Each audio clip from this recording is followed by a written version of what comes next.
Colorado and Washington have passed initiatives legalizing marijuana. This is stupendous. Those two states are the first place in the entire world, the whole planet, to actually legalize marijuana and allow for its sale. We should be celebrating, and we are celebrating. But the problem we're concerned about is how short-lived our celebration is going to be, because no one knows what Washington, D.C. is going to do about it. You know, we can kind of look at what happened in the 2012 elections, but that kind of mystifies it. In 2012 was not like 2010. In 2010, California had Proposition 19 on the ballot. And about 2 weeks before the election, Eric Holder held this much publicized press conference where he thundered fire and brimstone upon the state of California if they dared to pass this initiative. Now, Proposition 19 was known by most of the voters in the state of California. They knew there was a marijuana legalization measure on the ballot, but they didn't know very much about it because neither side had much money to buy any advertising. So here Eric Holder holds this press conference. It is on every TV station. It is the headline front page news of every newspaper article. For most people, this was the first time they ever really got any kind of information on Proposition 19. And, well, that just changed the dynamics of the ballgame. Up until that point, Proposition 19 was slightly ahead, about 52% to 48%. After that, it switched, and now it was losing by 52% to 48%. And most people in the campaign believe that's why they lost, because a small percentage of the people in favor of it got spooked by what Eric Holder said and voted no. Well, here we are now, almost a month, more than a month, after the election, which legalized marijuana in those two states, and still not a word from Washington. No one seems to know what's going on. Well, maybe what was happening in what caused them not to say a thing about it during the election time might be a key to why they're not doing anything now. I don't know. But let's take a look at what reasons they may have kept quiet during the election.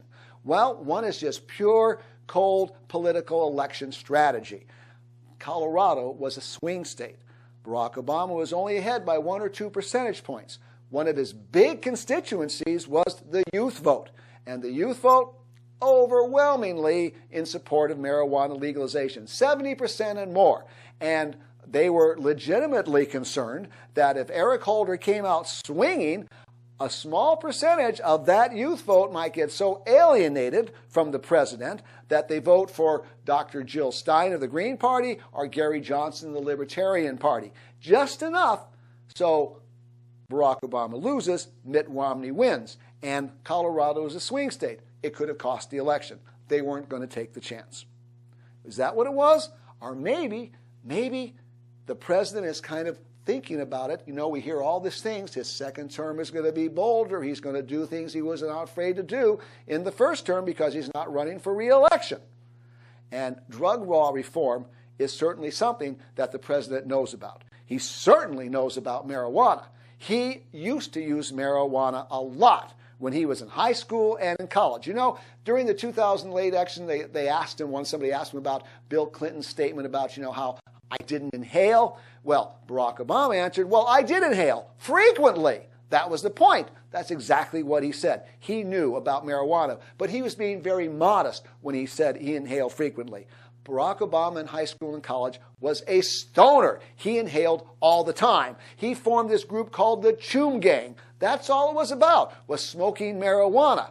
He got the nickname, the Interceptor. How did he get that nickname? Because whenever there's a group of people smoking pot, he would jump into it and yell, "Interception!" and then start smoking some pot. So he smoked all this pot in high school and all this pot in college, and what? He went to Harvard Law School, he became editor of the Harvard Law Review, and he became president of the United States. He was very lucky. The marijuana didn't impede him one so bit. What would have impeded him, of course, if he had gotten busted for smoking marijuana. Then he probably never would have become editor of the Harvard Law Review. He certainly would not have become president of the United States. But he didn't get busted. He just smoked a lot of pot, and now he's president of the United States. He knows that marijuana prohibition is far more dangerous to our nation's youth than marijuana ever can be. And he knows the evils of the drug war. He worked as a community organizer in Chicago. He saw the horrors of the drug war in the communities he was working with. And he knows it is racially enforced. So maybe this would be the opening for him to begin to change the drug laws. The fact that Colorado and Washington legalized marijuana.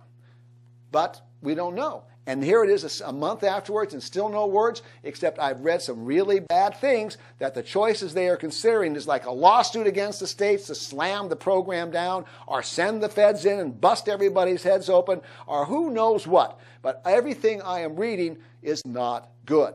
And that is what is going to happen if you don't do anything to stop it. If we do nothing, that is what's going to happen.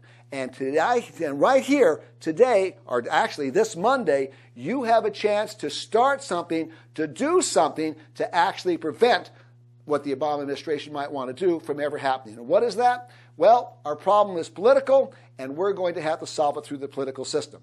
And this Monday, on December 10th, we are going to the Riverside County Democratic Central Committee with a resolution asking them to pass it. And this resolution asked the president to not go against the states of the states of Colorado and the states in Washington. We have an organization here in Riverside County that's part of the Riverside County Democratic Central Committee called the Brownie Mary Democratic Club. They have been officially chartered by the Riverside County Democratic Central Committee. We can introduce resolutions, and we're going to introduce this resolution, and we want you to come down to the meeting on Monday, December 10th to support this resolution being passed by the Riverside County Democratic Central Committee. You want to see, well, what's the resolution? Let me tell you what this resolution is. Here's how it reads. Whereas 18 states and the District of Columbia have passed laws legalizing the use of cannabis when recommended by a physician, and whereas Colorado and Washington in 2012 passed laws legalizing the recreational use of cannabis. And whereas over 825,000 Americans are cut up in the criminal justice system every year for marijuana law violations, and whereas the United States spends over $20 billion a year enforcing marijuana prohibition laws, and whereas thousands of Mexicans are murdered every year involving the smuggling of illegal drugs in the United States, and marijuana accounts for over half of these illegal drugs. And whereas polls show overwhelming support for the medicinal use of cannabis and majority support for the legalization of marijuana, and whereas marijuana prohibition laws are racially enforced, with a far larger percentage of African Americans and Hispanics convicted and imprisoned for marijuana prohibition offenses than their white counterparts, even though marijuana use in their communities is no more than in white communities. And whereas college students lose their college grants and scholarships if found to be using marijuana.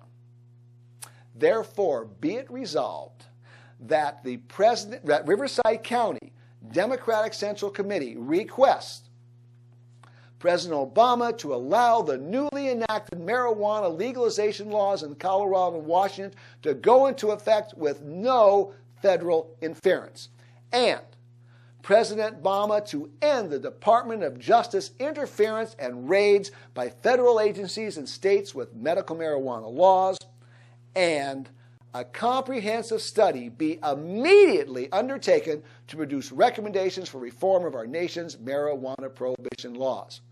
This is what we need to get passed. If we can get this passed by the Riverside County Democratic Central Committee, it will be sent to all the other central committees where it might get passed by them. This sends a message to the president. When the grassroots, that's what the central committees are, when the grassroots of the Democratic Party are saying, Mr. President, step back, take it easy, let's see how we can work this out, then he might really step back. But a bunch of us medical people or marijuana people kind of running around with signs or whatever, he ain't going to listen to that. But but he'll listen to this. So we need you. We need your help to start it. They need to hear from marijuana supporters. So I want you to come out this Monday, December 10th. The meeting starts at 6:30. And the location is conveniently located in Moreno Valley, beautiful Moreno Valley. It's at a place called Moreno Banquets at 23750 Alessandro Boulevard, Suite K, K as in ketchup, Moreno Valley, California, 92553. Okay? Be there. The meeting starts at 6:30. I don't think we're going to come on until about 7:15, maybe even a little later. Come on down there. We're going to have badges that I say I support the marijuana resolution. We can pass this marijuana resolution. We can start the ball rolling to stop whatever evil plans are being concocted right now in our country's Department of Justice. It's up to you. Join us this Monday, December 10th, 6:30 p.m., Moreno Banquets, 23750 Alessandro Boulevard, Suite K, Moreno Valley, California, 92553.